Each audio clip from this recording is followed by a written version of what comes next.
Hey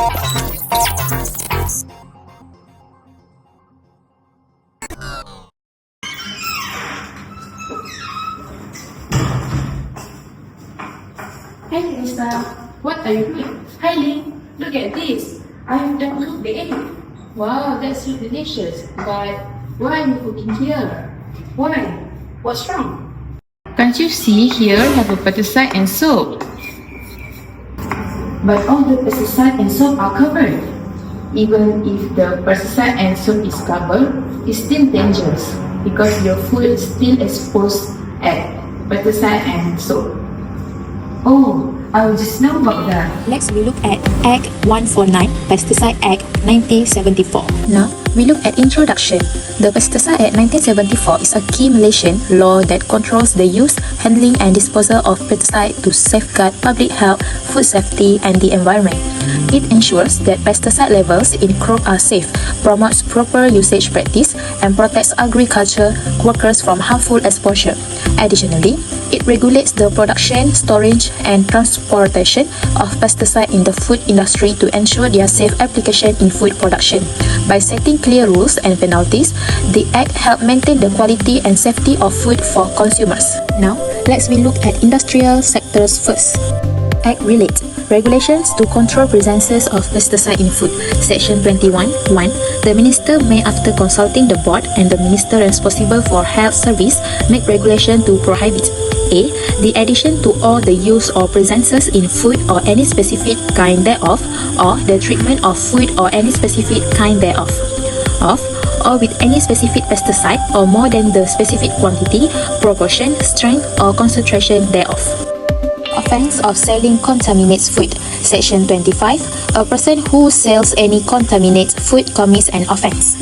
Ignorance of contamination not a defence. Section 26. In a prosecution for an offence under Section 25, it shall be no defence that the accused did not know that the food in question was contaminated food unless he also proved that he had taken all reasonable steps to ascertain that the food was not contaminated food. Now, we look at risk of cooking near pesticide areas. Chemical pollution. Pesticide pollution can happen through the air or in the kitchen. When pesticides are sprayed in nearby fields, they can drift into the kitchen and settle on food, utensils, and surface, leading to accidental ingestion.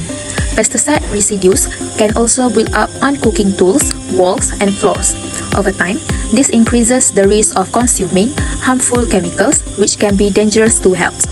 Next, health effects. Pesticide exposure can cause both short-term and long-term health problems. Short-term effects include nausea, dizziness, headache, and breathing problems, especially if pesticides are inhaled while cooking. Long-term exposure can lead to serious issues like cancer, brain disorder such as Parkinson's, hormone imbalance that affect fertility and development, and memory loss. Children and the elderly are more vulnerable to these health risks. Environmental hazards.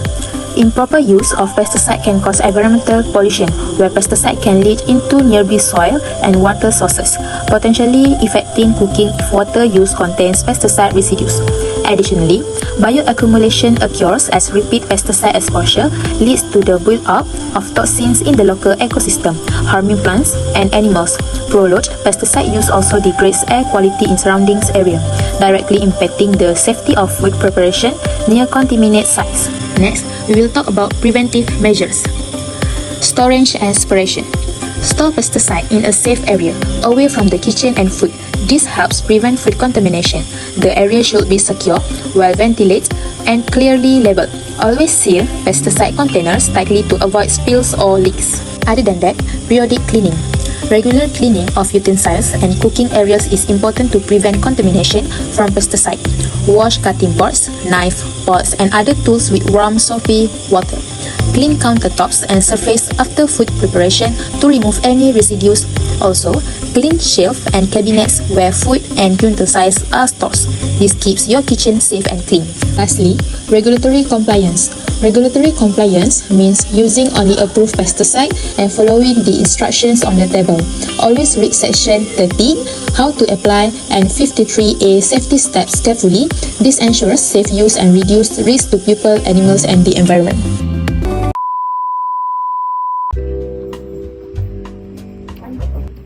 I think I want to plant a tree. Wow, so interesting. But before that, we have to find suitable pesticide. Okay, let's go. Get there. Wow, we found it. I think there's too much poison in this. Can we use this? It's okay, Lali. I think I know the activated is pesticide. Let me explain you. Let's look at agricultural. Pesticide use control. Application for registration of pesticide. Section 7. A person desiring to import or manufacture a pesticide shall apply to the board in the prescribed manner for registration of pesticide. Period of registration. Section 9.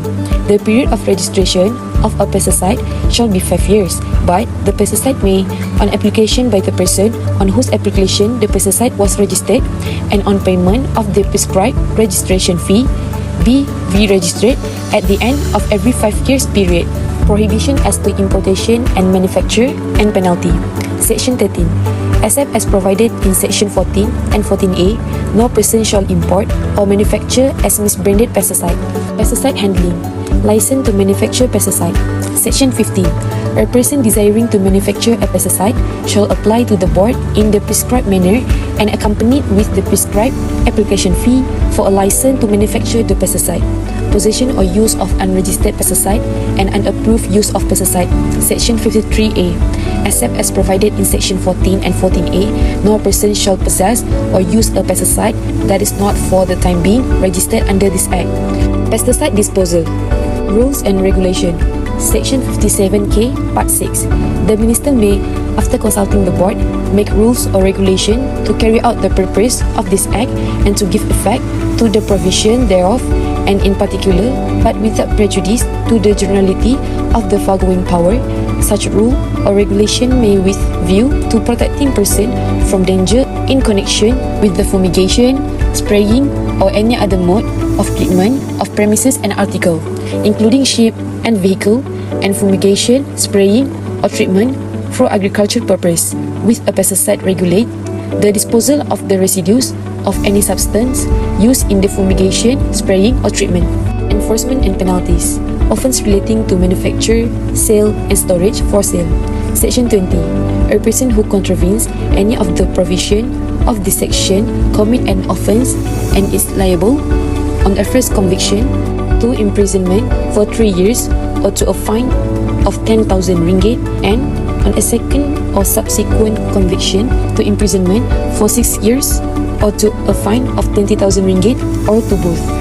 Identification of officer when taking action. Section 33. An authorized officer must, if not in uniform, on demand declare his office and produce to the person against whom he is acting the prescribed certificate of identify. For the conclusion, the Pesticide Act 1974 plays an important role in regulating the safe use, handling, and disposal of pesticide in the agricultural and industrial sector. It ensures that only registered and approved pesticides are used to protect public health, food safety, and the environment. The Act enforces strict guidelines for manufacturing, storage, and transportation to minimize risk to workers and the community. Additionally, it promotes sustainable practices by regulating pesticide residues in food and ensuring proper waste disposal by balancing pesticide requirement with safety and environmental concern. The Act supports growth in agriculture and industry while safeguarding human and ecological well-being.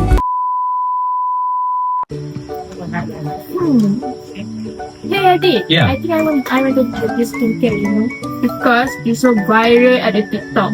Before you buy it, is it certified by Making Customs? Search it at their website.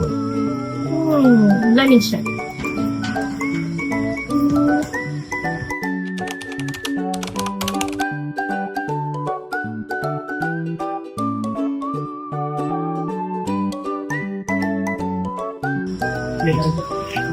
Oh my god! Why? What is? When I search, There's no research about the product. yeah! Try to look up the product and search the review of it on the website best review.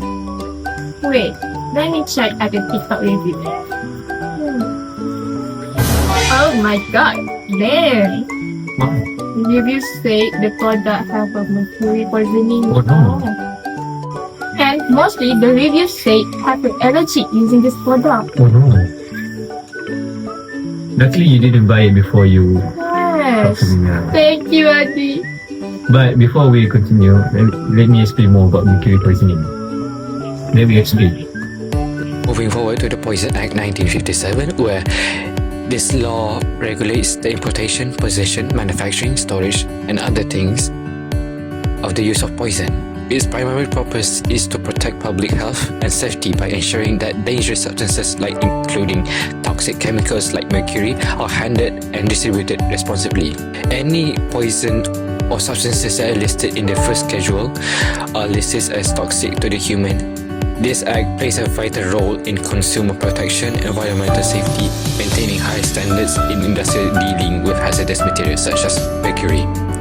Moving forward to section 2 and 25, where section 2 further explains that mercury is recognized as poison, where poison means any substance specified by name in the first column of the poison list and includes any preparations, solution, compounds, mixture, or natural substances containing any substance other than an exempt preparation or an article or preparation included for the time being in the second schedule.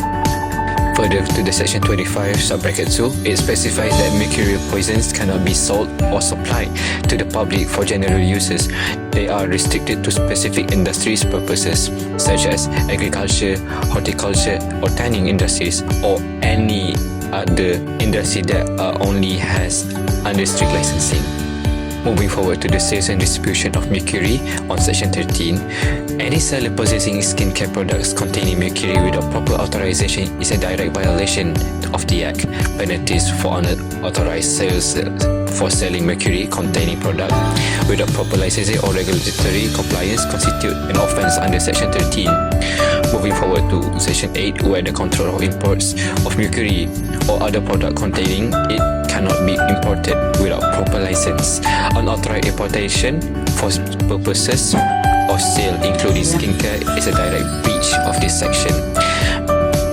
Moving to section 11, where the restrictions, the manufacturing of skincare or other products containing mercury must adhere to strict regulatory guidelines. Any preparation outside these guidelines is illegal and face severe consequences.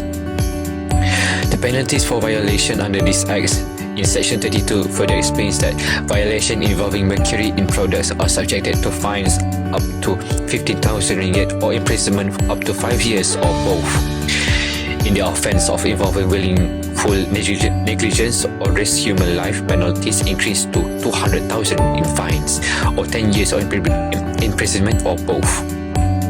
To conclude, the Poison Act 1952 serves as a legal framework to regulate harmful substances like mercury, where it ensures that products containing such as poison cannot be sold, imported, or manufactured without proper authorization, labeling, and safety compliance.